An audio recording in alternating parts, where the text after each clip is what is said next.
दोस्तों, अगर मैं आपसे कहूं कि सिर्फ एक साल, सिर्फ और सिर्फ 365 दिन अगर आपने सही तरीके से जी लिए तो आपकी पूरी जिंदगी बदल सकती है, तो क्या आप यकीन करोगे? शायद नहीं, क्योंकि मैं भी यकीन नहीं करता था। मुझे हमेशा लगता था कि यार एक साल में क्या ही बदल जाएगा, लाइफ तो कई सालों में बदलती है।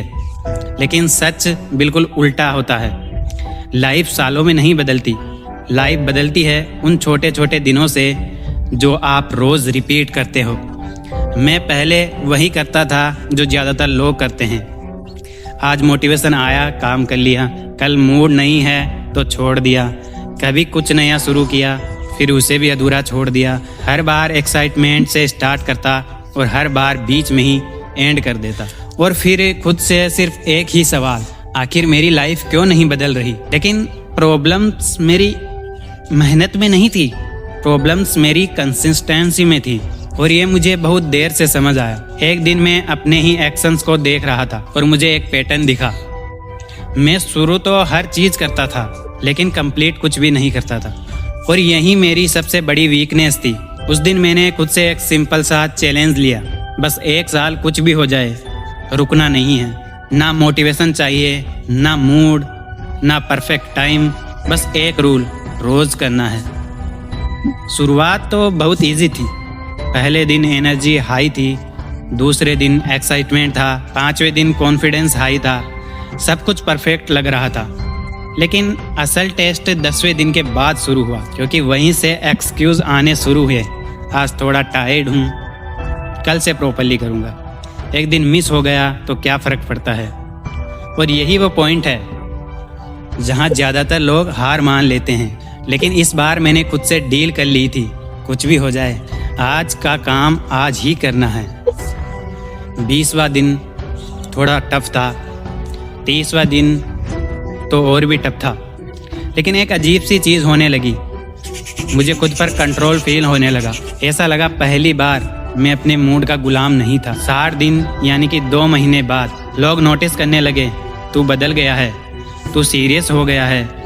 लेकिन उन्हें क्या पता था कि अंदर क्या चल रहा है। हर दिन एक लड़ाई थी। 90 दिन यानी 3 महीने बाद ये वो पॉइंट था जहाँ पहले मैं हर बार हार जाता था, लेकिन इस बार मैं रुका नहीं और यहीं से कॉन्फिडेंस बिल्ड होना शुरू हुआ। लेकिन इसके अगले ही महीने बाद यानी 4 मंथ बाद कुछ ऐसा हुआ जिसने मुझे ऑलमोस्ट तोड़ सा दिया। एक बड़ा सेटबैक आया। जिस चीज़ में मैं काम कर रहा था वो पूरी तरीके से फेल हो गई। पूरा एफर्ट वेस्ट सा लगने लगा और वही पुरानी फीलिंग वापस आ गई कि छोड़ देता हूँ। मैं चुपचाप बैठा था और सोच रहा था, क्या फ़ायदा, इतना करने के बाद भी अगर ये रिजल्ट हैं तो फिर क्यों कर रहा हूँ मैं ये सब। और मैं आपको ऑनेस्टली बता रहा हूँ, मैं उस दिन क्वाइट करने वाला था, यानी कि छोड़ने वाला था, बस एक डिसीजन दूर था। लेकिन फिर मैंने खुद से एक सवाल पूछा कि अगर आज छोड़ दिया तो क्या मैं फिर से कभी स्टार्ट कर पाऊँगा? और जवाब था नहीं। उस दिन मैंने कोई मोटिवेशन नहीं ढूंढा, मैंने बस डिसिप्लिन चुना। मैंने कहा रिजल्ट आए ना आए मैं ये 1 साल पूरा करूँगा। और वही डिसीजन मेरी ज़िंदगी का टर्निंग पॉइंट बन गया। 5 महीने बाद यानी 150वें दिन मैं स्टेबल हो गया था। 200 दिन बाद मुझे क्लियरिटी आने लगी।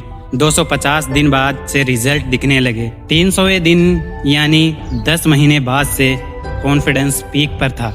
और फिर 365वां दिन यानी 1 साल पूरा हो जाता है। और सच बताऊं, मैं वो इंसान नहीं था जो 1 साल पहले था। मेरी हैबिट्स बदल चुकी थी, मेरी सोच बदल चुकी थी, यहाँ तक कि मेरी आइडेंटिटी भी बदल चुकी थी।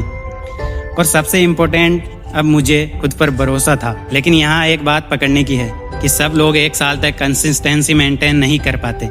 आखिर क्यों? क्योंकि बीच में एक ऐसी आदत आती है जो सब कुछ तोड़ देती है। एक ऐसी चीज़ जो आपको धीरे धीरे वीक बनाती है और आपको पता भी नहीं चलता। मैं भी कई बार उसी वजह से हारा हूँ, लेकिन जब मैंने उसे समझा तब जाकर मैं कंसिस्टेंट रह पाया। अगर आप सच में अपनी लाइफ बदलना चाहते हो तो आपको उस एक चीज़ को समझना बहुत ज़रूरी है, क्योंकि वही डिसाइड करती है कि आप बीच में छोड़ोगे या एंड तक जाओगे। और आखिर वो क्या है और उसे कैसे कंट्रोल करना है वो मैं आपको अगले व्लॉग में बताऊँगा। और ट्रस्ट मी, अगर आपने वो समझ लिया तो 1 साल क्या, आप पूरी ज़िंदगी बदल सकते हो। तो मिलते हैं नेक्स्ट व्लॉग में, तब तक के लिए धन्यवाद।